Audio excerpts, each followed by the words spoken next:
Hello বন্ধুরা, কেমন আছো তোমরা সবাই? আশা করি সবাই খুব ভালো আছো। আমার আরও একটি নতুন ব্লগে তোমাদের সবাইকে স্বাগত। তো তোমাদের আগের দিন পাঞ্চেত ড্যাম্পের যে আর কি ভিডিও দিয়েছিলাম, তো সেই দিনই বলেছিলাম যে তোমাদের গড়পঞ্চকোট পাহাড়ে তার পরের দিন আর কি ভিডিও দেবো। তো সেই ভিডিওটাই আর কি দিচ্ছি। ওই দিনই মানে 1 জানুয়ারির দিনই আর কি আমরা পাঞ্চেত ড্যাম্প দেখে তারপরে এই যে গড়পঞ্চকোট পাহাড়ের দিকে দেখো আমরা এগিয়ে যাচ্ছি।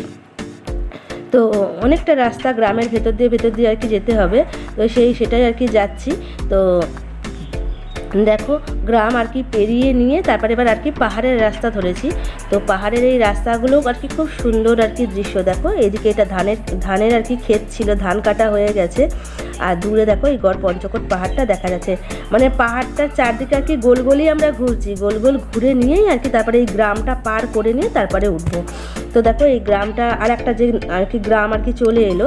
তো এই গ্রামে দেখো আর কি যেহেতু বেলা আর কি পড়ে যাচ্ছে, তো সেই জন্য এখনই কটা বাজে, 4টে মতো বেজেই গেছে। তো সবাই আর কি যে মাঠে যে গরু আর নিয়ে যায়, সেই গরুগুলো ছাগলগুলো সব আর কি বাড়ি ঢুকায়। তো সেইগুলোই আর কি তারা নিয়ে বাড়ি ঢুকছিল। তো সেইগুলো পার করে নিয়ে আমরা দেখো এই যে গ্রামের রাস্তা বেয়ে নিয়ে আর কি শেষ করে তারপরে পাহাড়ের রাস্তায় আর কি এই যে উঠছি। তো পাহাড়ের রাস্তার আপ ডাউনগুলো ভালোই আছে। দেখো কতটা আপে আর কি আমরা উঠে গেলাম। তো সাইডে কিন্তু খাদ মতো আছে, মানে ডান দিকটায়, আর বাঁ দিকেও আছে খাদ, আর মাঝখান দিয়ে রাস্তা। কত জঙ্গল দেখেছো, প্রচুর জঙ্গল আছে। পাহাড়ি রাস্তা তো, আর পাহাড়ি রাস্তার সব থেকে ভয়ঙ্কর হচ্ছে এই ব্যাকগুলো। মানে ওই দিক থেকে যদি কোনো গাড়ি আসে, মানে মুখোমুখি হলেই সমস্যা আর কি, যদি সে হর্ন দিয়ে না আসে। আর খুব রাফ চালিয়েও আসে অনেকে, জানো তো, বেশি আসে 4 চাকাগুলো, বাইকগুলোকে খুব ভয়। বাসগুলো তো না হয় তবু হর্ন দিয়ে আসে, এগুলো ঝাঁ ঢুকে যায়। তো সেই জন্য যেহেতু পাহাড়ি রাস্তা সরু হয়, সেই জন্য আরও বেশি ভয় হয়। তো দিন থাকতে থাকতেই আমরা যাব অনেকটা আর কি, যেহেতু শীতের দিন সেই জন্য তাড়াতাড়ি আর কি বেলাটা পড়ে যাচ্ছে, সন্ধ্যা নেমে যাচ্ছে তাড়াতাড়ি। তো এই যে দেখো আস্তে আস্তে আমরা অনেকটা চলে এসেছি। আর এই যে দেখো গড়পঞ্চকোট পাহাড়ের এই যে ভাঙা যে মন্দিরগুলো তোমাদের বলছিলাম না রাজাদের, সেই মন্দিরগুলো আর কি দেখা যাচ্ছে। তো এটা কোন রাজার আমি ঠিক জানি না। তো যাই হোক, অনেক বছর পুরনো, প্রায় 400-500 বছর পুরনো, জানো তো এগুলো। তো সেটাই তো আস্তে আস্তে এই যে আমরা দেখো রাস্তা দিয়ে আর কি ঢুকে যাচ্ছি। আর দেখো অনেকেই বাড়ি আর কি পিকনিক করে অনেকে এবার ফিরে যাচ্ছে। কারণ হচ্ছে যদি আর কি আস্তে আস্তে না উঠেছে এখান থেকে, তো সমস্যা হয়ে যাবে, লাস্টে জাম হয়ে যাবে এই সরু রাস্তাতে। তাও দেখো এখনও কত গাড়ি আছে, আমরা যে এসেছি এখনও প্রচুর গাড়ি আছে।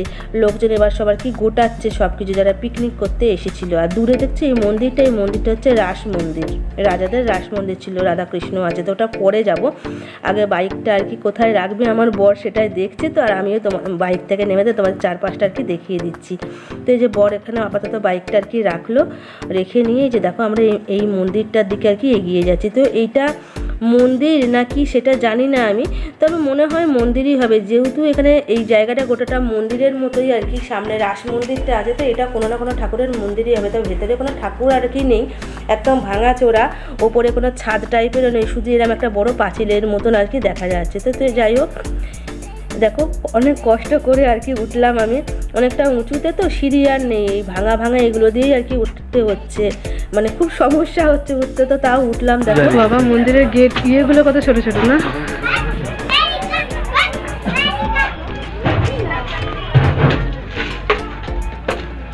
বাবা এটা কোনো মন্দির বা কিছু ছিল বলে।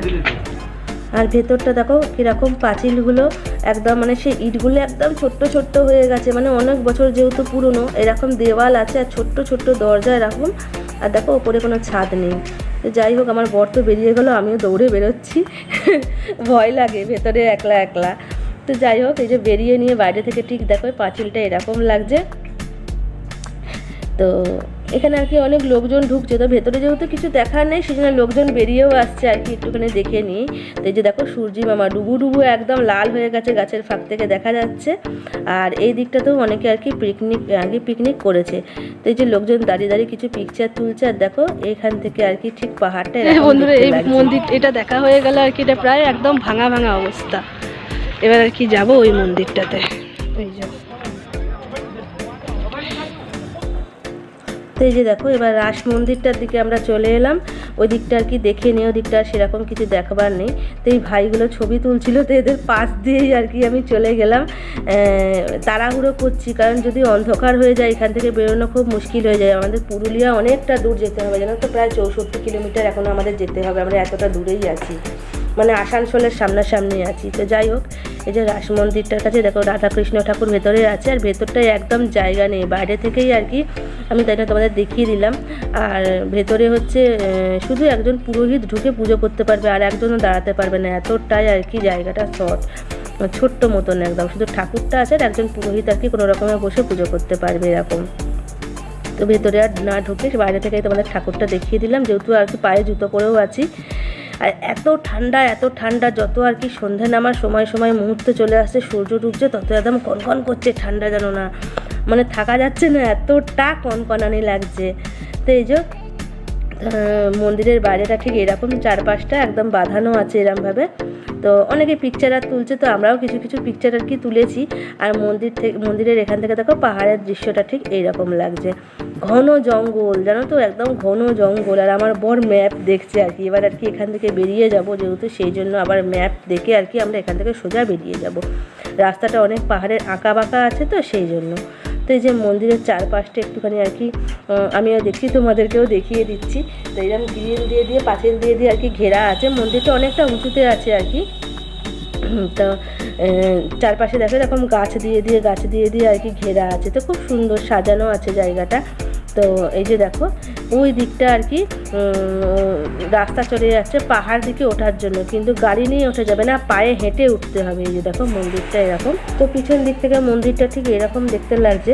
আর পাহাড়ে উঠবো বলতে, পাহাড়ে এখন পাহাড় দিক থেকে যারা উঠেছিল আর কি সবাই আর কি নেমে যাচ্ছে, যেহেতু ঘন জঙ্গল না, সেই জন্য আর কি এবার সবাই আর কি নামছে। এটা যদি আমরা সকালবেলার দিকে আসতাম তো তাহলে আর কি পাহাড়টা উঠতাম, তো বেশি দূরে ওঠা যাবে না, পায়ে হেঁটে পাহাড়ে ওঠা। তো আমরা বাইকে করে উঠলাম একটা আলাদা রকম, তো পায়ে হেঁটে পাহাড়ে ওঠা না খুবই কষ্টদায়ক, মানে উঁচু, আর চারিদিকে রাস্তা চলে গেছে, জঙ্গলের রাস্তা, মানে হারিয়ে গেলে বিপদ হয়ে যাবে, মানে ফিরতে পারা মুশকিল হয়ে যাবে। তো যাই হোক দেখো এই যে দূর থেকে মন্দিরটা ঠিক তোমাদের আর একবার দেখিয়ে দিলাম। এবার আর কি আমরা একটুখানি পাহাড়ের ওইদিকে রাস্তাটাতেই যাবো আর কি।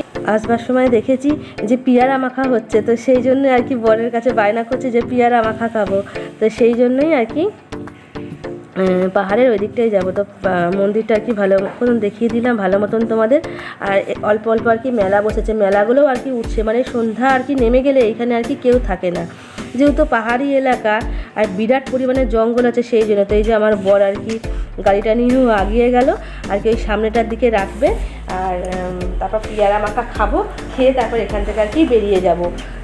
কারণ এদিকে যদি না বেরিয়েছি অন্ধকারে না পাহাড়ি রাস্তাটা না বুঝতে পারবো না, মানে অচেনা জায়গা যেহেতু, সেই জন্য আমরা এখানকার নই, তো তাই জন্য আর কি একটু তাড়াতাড়ি বেরোবারই আর কি চেষ্টা করবো আলো থাকতে থাকতে।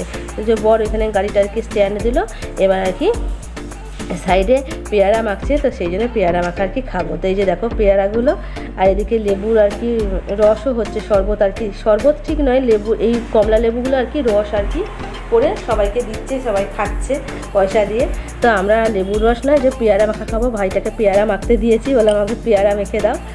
তো এই দেখো দুজনে দুটো আর কি বাটিতে নিয়েও নিয়েছি। তো বর বলছে শীতের মধ্যে টক খেতে ভালো লাগছে, তো যাই হোক ও খেলো। তো খাওয়া দাওয়া করে নিয়ে দেখো ওখান থেকে আমরা আর কি বেরিয়েও গেলাম, পাহাড়ের দিকে রাস্তাতে আর গেলাম না, কারণ চারিদিকে রাস্তা ঢুকে যাচ্ছে, চারিদিকে মানে এদিকে ওদিকে সেদিকে রাস্তা ঢুকে যাচ্ছে, কিছু বোঝা যাচ্ছে না।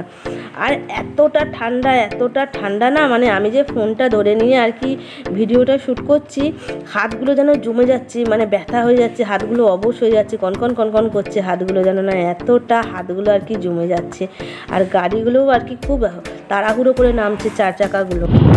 বন্ধুরা সারাদিন ঘোরাঘুরি করার পর এবার আর কি বাড়ির পথে বাড়ি যাচ্ছি। এবার আর এত ঠান্ডা, এখানে এত ঠান্ডা, মানে জমে যাওয়ার জোগাড়। আমার বড় গাড়িটা চালাচ্ছে, ও মানে বুঝতে পারছে হাতগুলো না অবশ হয়ে যাচ্ছে, আমি যে ফোনটা ধরে আছি না, হাতগুলো অবশ হয়ে যাচ্ছে। না না এটা বলছি পুরুলিয়া দিকে তো, হ্যাঁ সামনে ছিল দেখো এখানটা। তো এই যে দেখো আমরা মেন রোডে উঠে পড়েছি, ওই দিকটা আসানসোল চলে যাচ্ছে না তো, আসানসোল ওদিকে চলে যাচ্ছে। আর আমরা দেখো এই যে আমরা যাব হচ্ছে এই দিকটা করে যাব, মানে আমাদের পুরুলিয়ার দিক করে আমরা যাব। আর দেখো দূর থেকে পাহাড়টা এরকম লাগছে, তো আমরা এই দিকটায় যাব। তো এবার আর কি জিজ্ঞাসা করছি আর কি লোকজনকে যে এই মোড় যে মোড়টায় আমরা দাঁড়িয়েছি সেই মোড়ের নাম কি, তাহলে পরে যখন আসবো না আমাদের সুবিধা হবে আর কি, এই মোড় থেকেই আর কি আমরা ঢুকে যাব, কারণ আমাদের তাহলে অনেকটা ঘুরতে হবে না, সময় বাঁচবে। তো এই যে দেখো জিজ্ঞাসা করে নিই আমরা সোজা বেরিয়ে গেছি। আর দেখেছো কীরকম অন্ধকার হয়ে গেছে, তো গাড়িগুলো ঝা বেরিয়ে যাচ্ছে না, কানের পাশ দিয়ে তেমনি হাওয়া লাগছে তেমনি ঠান্ডা, মানে 1 জানুয়ারির দিন এতটা পরিমাণ ঠান্ডা ছিল না, সাংঘাতিক ঠান্ডা একদম ছিল। আর অন্ধকার হয়ে গেলে না চারপাশটা দেখতে খুব আর কি অসুবিধা হয়, অন্ধকার হয়ে যায়, গাড়ির হেডল্যাম্পের আলোতে যতটুকু দেখা যায় ততটুকুই, বাকিটা আর কি চারপাশটা পুরো ঘুটঘুট করে অন্ধকার। যেহেতু হাইওয়ে, সেই জন্য আমরা চাইছি কি যতটা আর কি একটুখানি চোখে আলো থাকতে আর কি ঢুকে যাওয়া যায়। তো চলো বন্ধুরা, আজকে এই অবধি। তোমাদের কীরকম লাগলো গড় পঞ্চকোটের ভিডিও অবশ্যই আমাকে কমেন্টে জানিও।